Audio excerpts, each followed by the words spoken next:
Okay, Ghulam Brey.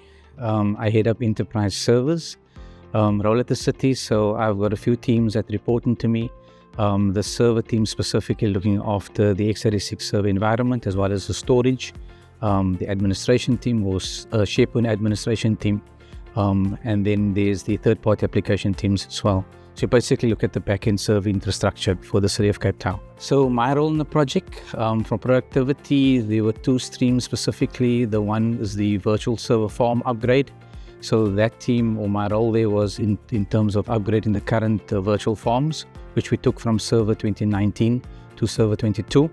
We upgraded our corporate farm as well as the DMZ-based farm, spread between the two data centers, creating a span VLAN and just on the new technology set. And then there's also this COM implementation, which is the device and the real-time monitoring stream. And there we looked at the monitoring of devices, which include the server backend infrastructure.